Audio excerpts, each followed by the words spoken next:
I'm Gregg Wallace, I'm a judge on MasterChef. I live and breathe food. This week I've been peeling back the packaging and finding there's things even I didn't know about the food we eat. Tomorrow I'm going to be looking at the hype surrounding healthy eating. But what about the food we get when we're sick? Today I'm asking, why are some people going hungry in hospital?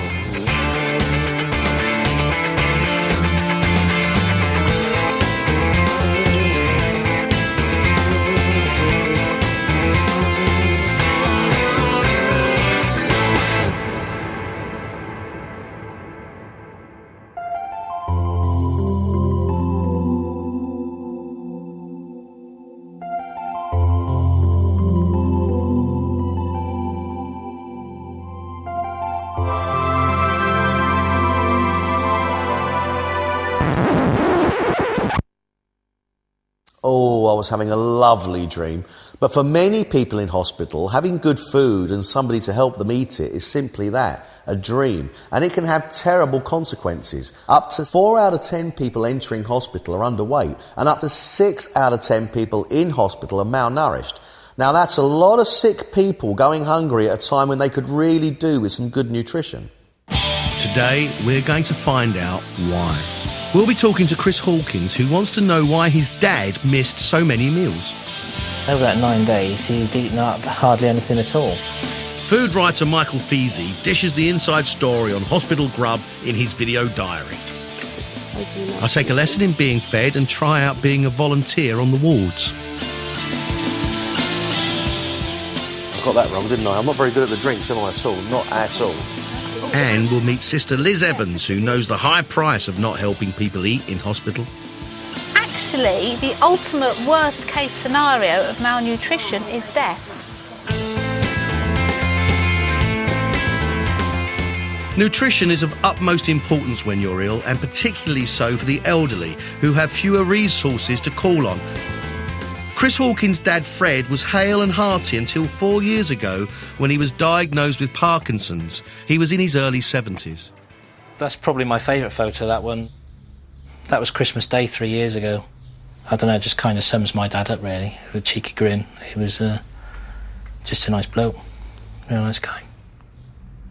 That just seems so long ago to remember him sort of looking so healthy. A decline in his condition and a fall meant he was admitted to the Delancey Hospital in Cheltenham last August. He was malnourished on admission, and a pureed diet with additional supplements was recommended by the hospital. 2 weeks later, Chris received a call telling him his father was dying. And it was at that point where we were sat round his bedside that myself and my brother noticed in his notes that he hadn't eaten. And on the bottom of all these medical notes, or the dietary sheets for each day, was food refused. Chris was appalled to discover his elderly sick father had not eaten properly for 9 days. His family took it on themselves to bring food from home and feed him. Within a 2-week period, my dad was as fit as he could be at that point. Sat up in bed, he was talking to us, he was laughing, he was joking. It was just a total turnaround. And I can remember saying to my dad, "Dad, you know, you had such a near miss because you hadn't been eating food. Why?" To which he answered, "I didn't like the food they put in front of me, and sometimes I just couldn't eat it." Physically, he could not lift a knife and fork. They'd put a tray of food in front of him and walk away. And they'd come back, see it hadn't been touched, and that got put down as food refused, purely because he couldn't feed himself. The Delancey Hospital say they made every effort to feed Mr Hawkins, and that often, because of their personal relationships with the patient, families are able to persuade their loved ones to eat, and this is of course excellent for the patient's morale. It is important to remember that in some cases a patient's underlying condition is so severe that the eventual outcome cannot be altered by the food they eat. After 7 weeks, Fred left the Delancey for a nursing home. His Parkinson's had become terminal and he died in January. Chris doesn't blame his dad's death on lack of nutrition in hospital, but for his father's sake, Chris wants to find out how people can go hungry in hospital. It's the 21st century. I mean, people shouldn't be going into hospital and suffering from malnutrition. It's just macabre. It's just wrong, you know, and it's something that really needs to be addressed. If there's something I could do for my dad now, and I'd like to get those answers for him. Chris is off to find out why so many patients are leaving their food and not getting the help they need to eat it. But it's not just Fred. Being ill hugely increases your risk of becoming malnourished, and it's a vicious cycle. Sick people don't want to eat, and not eating makes them sicker.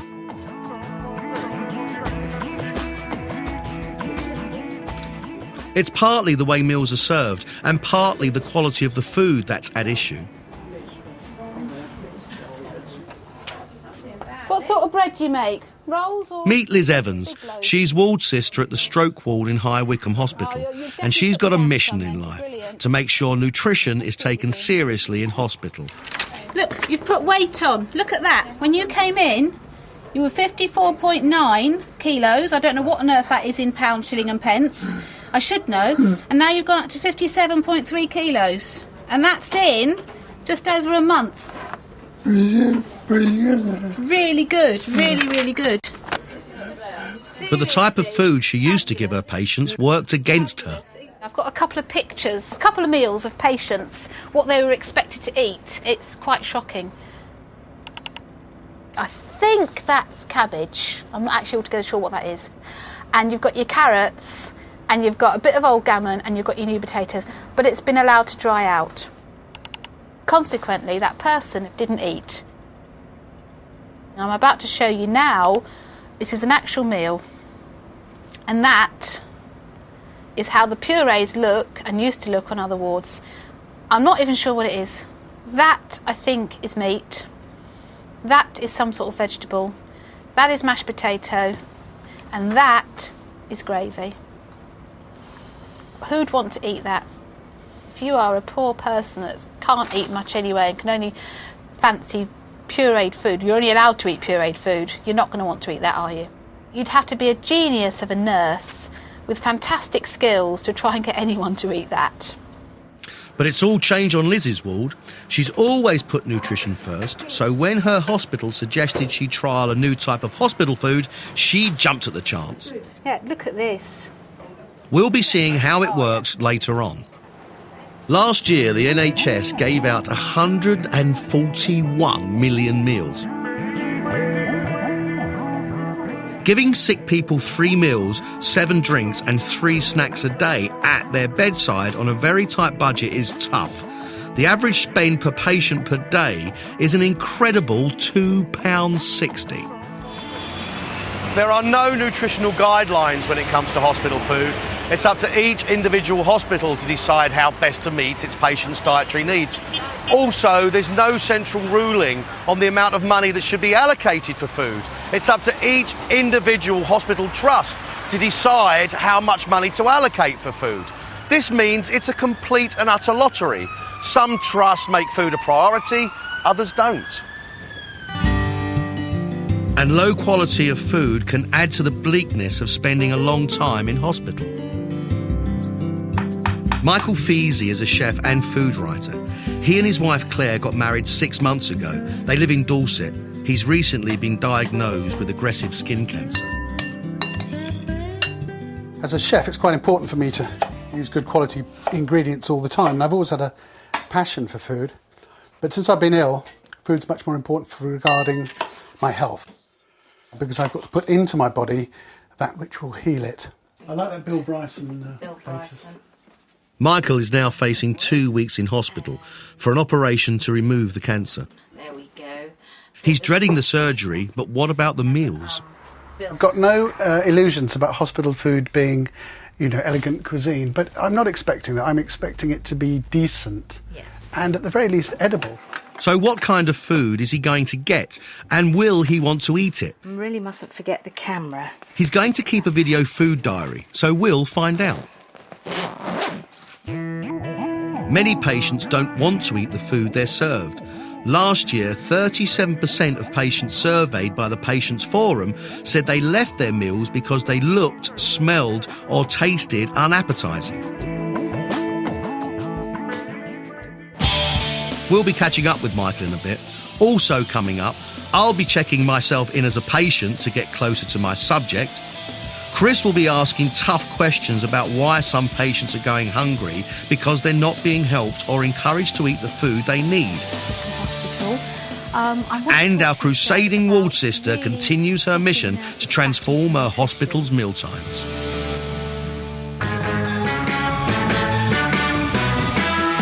Before the Second World War, hospitals didn't provide free food. The welfare state changed all that. Army recipes were used for many meals. It was a start. We have a very new meal service. The patient is able to select from a menu. It was the nurse's job to serve food to patients and help them eat it. And this is all served on a conveyor belt in our kitchen and arrives with the tray to the ward, which is a great labour-saving device for the nurses. In the 1960s, all that changed. The idea that food was part of treatment and a nurse's responsibility started to fade away. Would you like to buy a second-hand kitchen from a hospital? They're all up for sale. Then came Thatcherism. The buzzword was privatisation. Food services were contracted out to the lowest bidder. The budget for hospital food services was cut by a quarter in the 80s and 90s, and the quality suffered. It's cold, it's not very attractive by the time it gets here. You look at it and you feel a bit...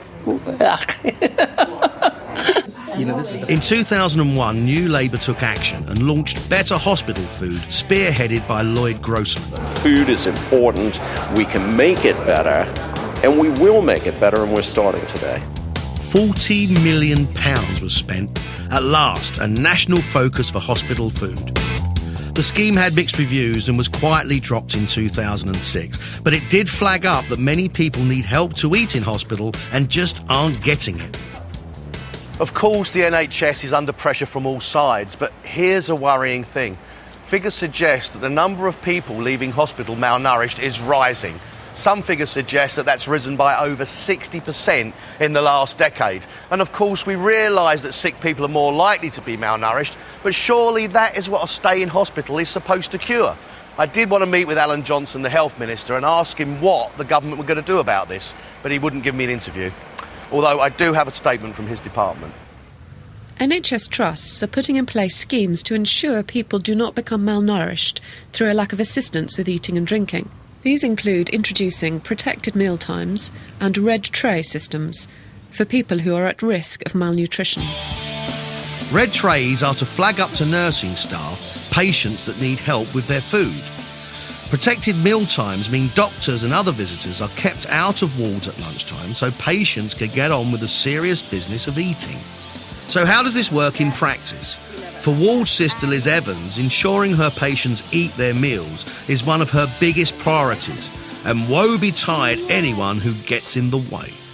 So I'm putting this across. It's pretty crude, but it does the trick. Stop protected meal times. Patients are eating, no access unless it's absolutely urgent. Mostly people do take notice. However, there are certain people who think it doesn't apply to them and they just come in and think, oh, no, they don't mean me, they mean some other person. Some of the junior doctors don't perhaps realise the amount of disruption it is when they come and push a tray away and start prodding and poking an elderly person or any person when they're in the middle of their lunch. Or they say, oh, no, I just want to ask them a few questions. Well, no, kindly let our patients have theirs, because actually they need their food. It won't hurt you if you go without a meal. It does hurt them, it does hurt their recovery. It's a risk thing. Liz decided to keep medical staff off her ward at lunchtime to free up nurses to help patients eat. That's for your lunch. Yeah. A big problem with nutrition, particularly with older people again, particularly with older confused people, is they don't want to eat. And that is why protected meal times are so good, because we have time to sit with them. Can you manage it all right? You can't just put refused on a food chart. You've got to try and say refused but such and such offered.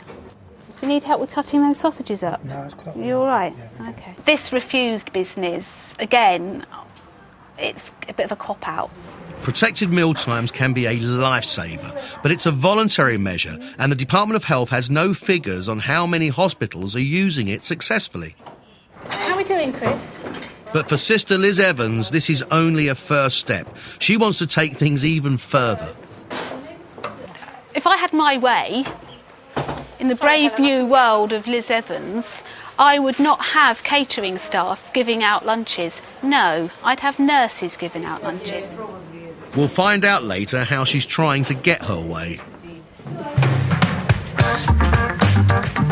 Sister Liz says feeding patients is a skilled job.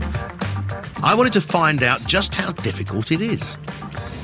I'm off this morning to my local hospital. I've heard they train volunteers there to help feed people that can't feed themselves in hospital. Now, this is local to me, and I want to help because if this was my mum or my children in this hospital, I'd want to know they were being fed.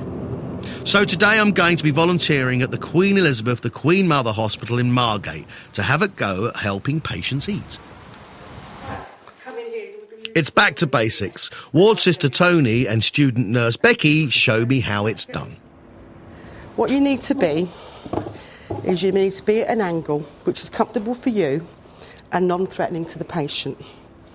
So you don't want to be, eat this. Okay. And the patient needs to be sat upright so that they can swallow easily. And hopefully if the patient's cooperative, they will take the spoon and eat. That's it. That's easy. I knew it'd be easy. There's no need for training. That is easy. Have you ever been fed yourself No. as an adult? No. Do you want to see what it feels like? Yeah. I've got a gown you can put on so you don't get your nice suit dirty. Now it's my turn to be the patient. Right, I think you need to sit up just a little bit more. Obviously, someone would help you do that if you couldn't do it yourself. Right then, you'd like to just open your mouth for me, please. What you want to avoid is, when you've got children and you feed them and you get it down their chin and that feels horrible. Do you want to feel what that feels like?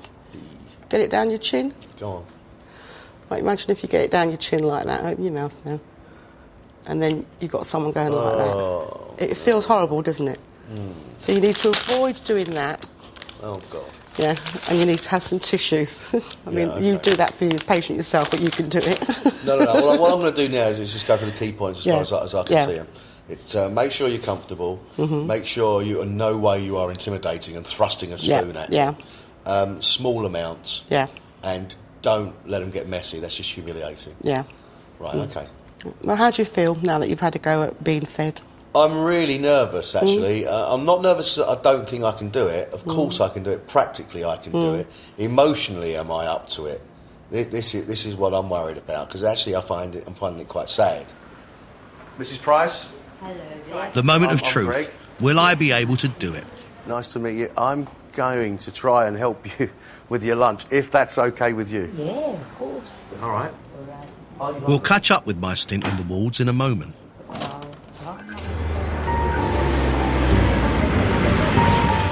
Earlier, Chris Hawkins was telling us how his father, Fred, barely ate for 9 days during a stay in hospital. Chris wants to know what the consequences can be for patients not eating enough when they're ill.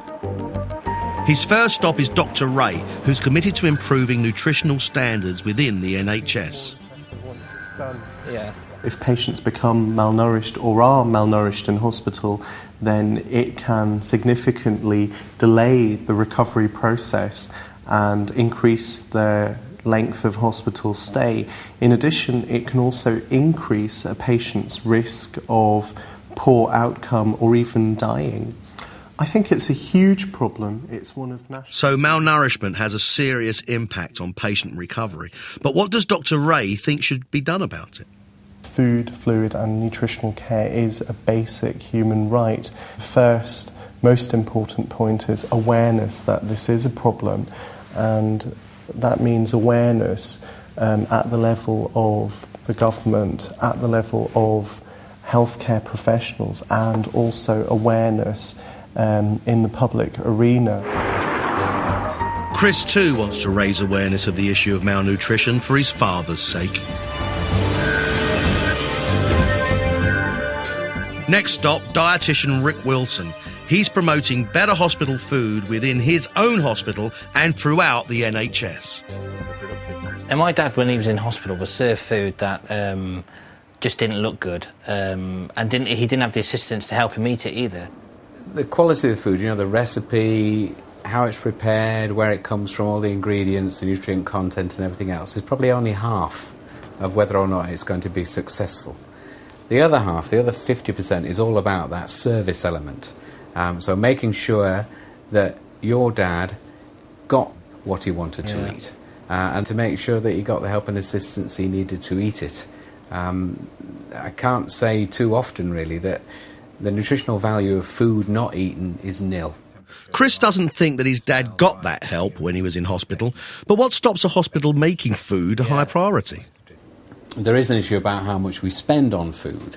There is also a sort of big discrepancy, I think, as well, between what we spend on food and as part of treatment and what we spend on medicines. And of the top 10 drugs, drugs for constipation, drugs for the treatment of dehydration, are always top of the list in expenditure. So I personally feel that if we spent less on medicines, we could invest that in food and not need those medicines. So a consequence of bad diet can be that the patient needs more medicine. It seems like trying to keep food costs down is a false economy. Every extra day in hospital is 300 quid minimum.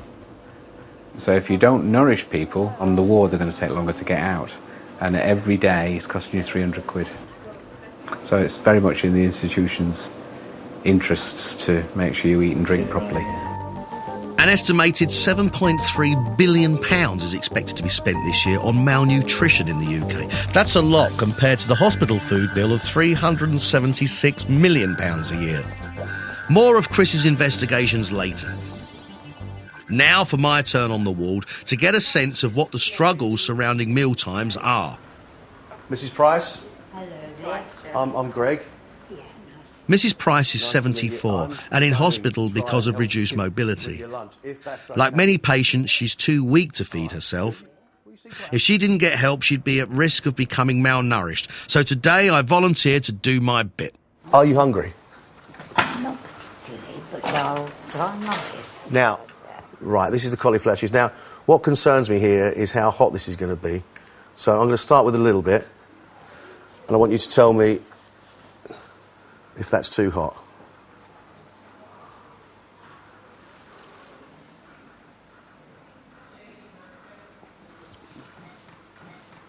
That's all right. Good? All right, can I go for a slightly bigger bit? Mrs. Price, if I do anything wrong at all, you will let me know, won't you? You can shout or scream or even slap me. That's absolutely fine. All right. So I've got a bigger piece now. It took half an hour to feed Mrs. Price half a plate of cauliflower cheese and a yoghurt. Do you have problem swallowing that? Yeah. You had a little bit of trouble swallowing that? It's only because I tried to do it too quickly. Yeah, well, don't let me do that. That's ridiculous. You okay? On a scale of 1 to 10, well, look, would I get the job? Of course you would. All right. More? I think I've just learned a lesson. Doing this showed me that it takes skill to help people eat, but that help is critical in ensuring that patients get the food and nutrition they need if they're going to make a recovery. 10 out of 10. A lot of difference in me from now to before lunch, wasn't there? Yeah. I was a bit quiet before lunch. Yeah, that's good. That's nice. Coming up, I'll be asking if nurses should be doing more to ensure patients are eating their food. Our investigator Chris visits a hospital where the patients seem to be satisfied customers. But first, the Feezies are struggling with the news of Michael's cancer. They want to fight it with food. General prognosis is that essentially Michael has a 50-50 chance. We have a 50-50 chance of seeing our 5th wedding anniversary. We only got married 6 months ago. It's live or die, essentially. So, we have every intention of making it a live, and a lot through food. Are you what? Sorry. It's okay. It's okay. It's okay. Jesus, I can't believe that. I'm okay. Michael's off to Salisbury District Hospital for an operation to remove the cancer. It'll be a tough few weeks, but will the food he's served make it better or worse? He's keeping a video diary of all his meals. It's the night before the day of the operation, and I've just had some hot food delivered, and we're going to have a little look at what's on the tray. And under the main dish there's an omelette, there's a little soup, which apparently is a Scotch broth. Have a little go at tasting it. Quite bland, and a bit on the lukewarm side. The omelette, let's try that. Reasonably well seasoned, but a little bit bland and cold. This hospital cooks all its own food, but its average spend per patient per day, £2.50. But is that an excuse for cold soup and a cold omelette? It's cream of mushroom soup. 3 days after the operation, and Michael's ordered some comfort food. And we've got sausages with a little onion gravy, some beans, some croquette potatoes. Very, very industrial, very fatty, not very tasty, and actually cold as well. Try the soup now. The good news is it's not a packet soup, but it is a canned one. It's very dull, and again it's cold. Not much comfort there then. Patients like Michael not liking their hospital food comes at a high price. 13 million hospital meals went uneaten last year, costing the NHS £35.4 million. The Department of Health say good food is a priority issue for them, and they expect every trust to take its responsibilities on hospital food seriously. They also say that hospital food has improved greatly over the last few years. Over 96% of all trusts have reported they are meeting core standards for hospital food. But one of the problems may be with nurses. It seems for many, mealtimes are a real strain. Although they may want to help feed patients who are struggling on their own, 9 out of 10 nurses surveyed last year said they didn't have time to do it. Sister Liz Evans wants to change this. On her stroke ward in Wickham General Hospital, she's changing the NHS from within. But she thinks nothing will improve until nurses take responsibility for making sure patients eat. For her, it's a skilled part of her job. What's up? Not very hungry. Not today. Normally really well. Normally does really well with her eating. What do you like? Steak and chips. Well, unless you can start eating that, we can't build you up to the steak. She takes a look at the meal her patient wouldn't eat. No, that's supposed to be a soft diet. That's not soft. I think that's a problem. The vegetables are all wrong, so that's something we've got to learn and make sure that doesn't happen again. Lovely, thank you. What will probably happen is in an hour or so, we'll offer her a high-protein mousse just to sort of make sure she gets something at lunchtime, get some calories into her at lunchtime. By getting involved at lunchtime, she knows exactly what her patients eat. Are you all right, my darling? Yeah, I am. It's this personalised care at mealtimes that's going to stop her patients becoming malnourished. Feeding patients isn't about just giving out the trays by people that don't know the patients. It's got to be done by nurses. And I firmly believe that we should not have catering assistants giving out food, because look at the detail that we go into on this ward to make sure that patients get their food properly. And it is not a hotel service, it is part of treatment. And it's no good saying I don't have time. I refute not enough time. Don't believe in it. That's ridiculous. And it's just a matter of your priorities. And feeding patients is a priority. She doesn't blame nurses. She thinks their training is the problem. She's giving a talk to staff who want to find out more about nutrition. It is so important to feed people properly, and yet we're still not doing it. And I just don't know why we're not doing it. I want to know why we're not doing it and try and empower trained nurses in particular to realise it is their role. But there are no easy solutions. I would love to be able to sit and feed my patients properly, but I can't, because I'm told I must stop everything because targets are the most important thing. We have been told that for the past 10 years, and I don't see a change at the moment. And it's frustrating for catering staff too. I find that a lot of the nurses on my ward are not that motivated. I mean, it's not their fault. They are very busy. But we do get patients on red trays that they just say to me, it's up to you to feed them. It's up to you to make sure that, you know, they get all their nutrition. And I do think they do need more training, and it would be a good help for them. The trained nurses need to realise the implications of poor nutrition. It's not just about some old person not fancying eating. It's the longer hospital stay. It is the poor clinical outcomes. And I think that's where we need more training for the trained nurse. The Royal College of Nursing is now trying to tackle the problem with its own campaign to train nurses and improve hospital nutrition. Coming up, we catch up with Chris, who is on a mission to understand why patients like his late father are malnourished in hospital.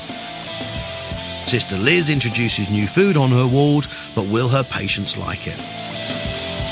But first, we'll see what kind of food is served to us in hospital. Michael's been in hospital for almost a week now. He's clearly unimpressed with what's being dished up. He's been keeping a video diary during his stay. I didn't do a log yesterday. Had a bit of a pain crisis. It was my first day of being up on my feet and taking steps with the aid of not even crutches yet, a Zimmer. And it hit me during the day quite hard. He feels he needs some extra vitamins, so he's gone for the vegetarian option today. And horror of horrors. I don't think Michael's impressed by that. Tastes like something out of a can. Mash, not too bad. This is the sort of thing that is making me really work hard to get out of here. At home, his wife Claire is very concerned. To leave the person that you love in somewhere where you know that they're going to have to go through an awful lot of pain is pretty grim. He gets despondent, and that makes that's just an added extra worry. I woke up late today, so after a no breakfast, I'm really quite hungry. He missed a meal. That shouldn't happen. And this is what we got. Chicken soup, which I can't taste at the moment because they haven't given me a spoon. This isn't the first time this has happened. And no gala pie. Michael didn't get what he ordered today. Because I'm quite hungry. I'll eat probably anything. Hopefully, within the hour, Claire will turn up with some wholesome juices and Red Cross parcel food. So I'm signing off for now. Sure enough, Claire's been so worried about Michael, she's cooked him a meal and is making the 1.5 hour trip to the hospital to cheer him up.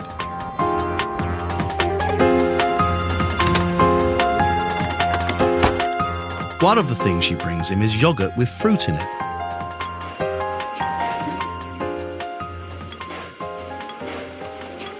How's that, darling? Absolutely gorgeous.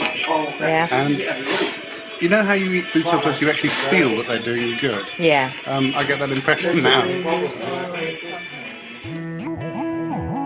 Claire isn't alone in bringing in goodies for Michael. A staggering 40% of patients surveyed said they had hospital meals brought in for them by visitors. But are there any hospitals out there where food is a really high priority? Chris Hawkins, whose elderly father didn't eat enough in hospital in Cheltenham, is on a mission to find out. He's come to visit the flagship Royal Brompton Hospital in London. Catering Services Manager Mike Duckett shows him around. As soon as the food comes in, it's prepared, cooked, and it's served. We have it delivered 3 times a week. So it goes straight from the farm, into the kitchen, to the patient. And the soup is made fresh every day. That was pretty good, yeah. Since we introduced it, the fresh soup, it went up 40% uptake. Really? Why aren't other hospitals doing it? What are the stumbling blocks? The trust have identified food is important. The trust probably have got other priorities. But surely, sorry to butt in, but surely the food should be a priority, because that's part of the way to getting somebody better, isn't it? Well, this is what we're trying to do. We're trying to explain to nursing and the medical profession and everybody else that good food is a large contribution to the patient's welfare and their recovery. The Royal Brompton is a small hospital, so in many ways it's easier for them to have control over the food. But believe it or not, the budget here is just £3.25 per patient per day, not much more than the national average. That's just so different, that is, from what I used to see. I mean, the food looks good. I mean, the fact that the guys are making sure it's the right temperature, everything about it is just how it should be. Within 5 minutes of leaving the kitchen, it's at the patient's bedside. Mary is the ward sister here on Elizabeth Ward. Hi Mary, I'm Chris. Ward sister Mary Madigan talks to catering staff every day to highlight patients who need extra care. So Mary, what difference does it make, the food, the quality of the food? The patients get better quicker, so length of stay is shortened, wounds heal, patients are back on their feet and mobilising a lot quicker, and during their hospital stay there isn't actually weight loss. It should remain the same or improve for those who are really compromised. Yeah. But what really matters is whether the patients like it. I have no complaints whatsoever. None at all? No. You actually enjoy the food? Baked sliced gammon and mustard sauce, sounds pretty good. Tastes good too. Yeah? Have you eaten everything? Oh yes. That speaks for itself really, I suppose, doesn't it? Yeah. I mean, I've only witnessed it from what I've seen when my dad was poorly, and it was poor. It was really bad.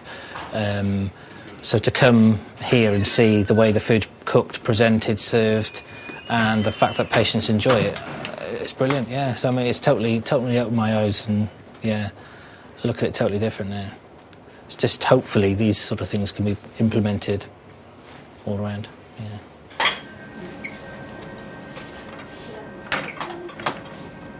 The Delancey, where Chris's dad was a patient, said, "We understand that pureed food may often look unappetising, but the content of this food is nutritionally balanced to aid recovery, and the Trust is constantly exploring new ways of improving the appearance of this food for patients." Pen. Hello. It's lunchtime. Liz's hospital doesn't have a kitchen, but the Trust is keen to improve the food served, and do you blame them? Remember this? Overheated and unappetising? New technology may provide a simple solution. It's called steamplicity.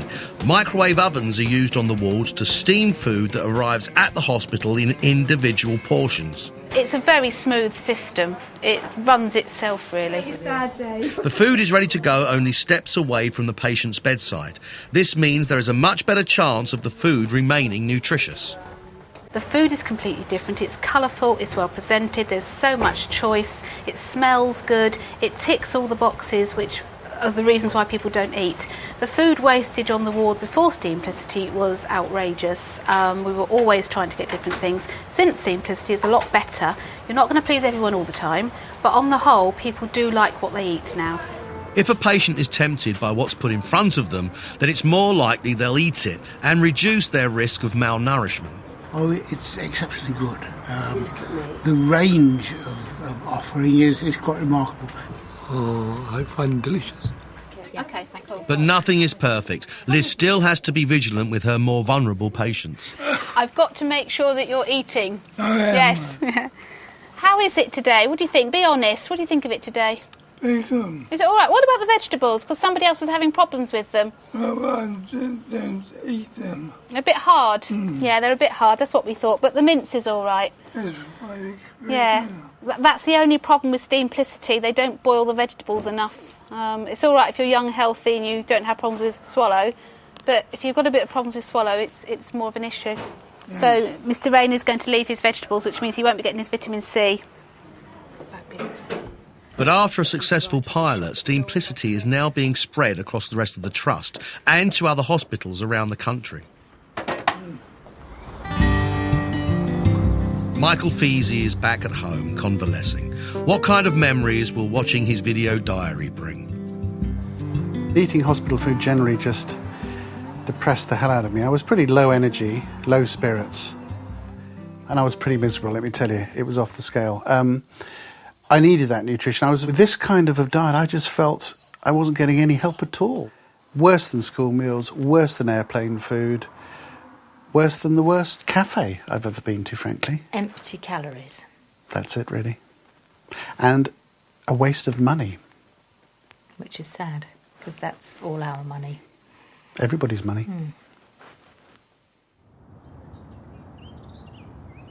We put Michael's comments to Salisbury District Hospital, and they said, the Trust has an excellent rating from the National Patient Safety Agency for food and receives positive comments from patients. With over 10,000 meals prepared each week, the Trust acknowledges that, on occasions, not all patients will be entirely satisfied with their food. However, the Trust does take food and nutrition seriously and takes every opportunity to review and, if necessary, improve services for patients. Chris Hawkins has come to the end of the road. It was his horror at discovering his father was malnourished in hospital that made him want to find out more about hospital food. He's heard from the Delancey Hospital, where his dad was a patient. They wouldn't talk about his dad's care on camera because of confidentiality, but have made a general statement. The staff at Delancey Hospital provide an excellent service for patients and have a very good reputation for the work they carry out. The hospital will always provide appropriate food and nutrition for its patients, the provision of which goes above and beyond a basic service, especially when dealing with vulnerable patients. To be honest, their attitude hasn't changed from when my dad was there. That's just been put together from the textbook of how things should be done. If things were as good as they say they are in this statement, then we wouldn't be having this conversation now.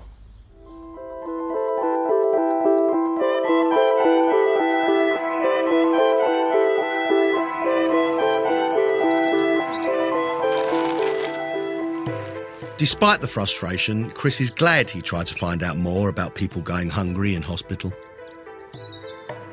I think the fact that we're bringing to people's attention that this, this issue is quite big. It is a big deal. If we can sort of actually start to put the wheels in motion to put it right, then I think he'd be quite proud. Hospitals face a real challenge feeding good, hot, nutritious food to thousands of people 3 times a day, every single day of the year, on a very, very tight budget. Now, I've seen huge efforts being made by the NHS all over the country, but good food and how it's served needs to be a priority in every single hospital in the land if we're going to stop people going hungry while they're receiving care. And if you want more information about hospital food or any of the other subjects we've been covering this week, check out our website at bbc.co.uk/what's really in our food. And don't forget to tune in tomorrow when we'll be looking at the hype around healthy eating. Oh my God! Let's bright green! And giving a health check to supermarkets and superfoods. That's Healthy Profits tomorrow at 9:15.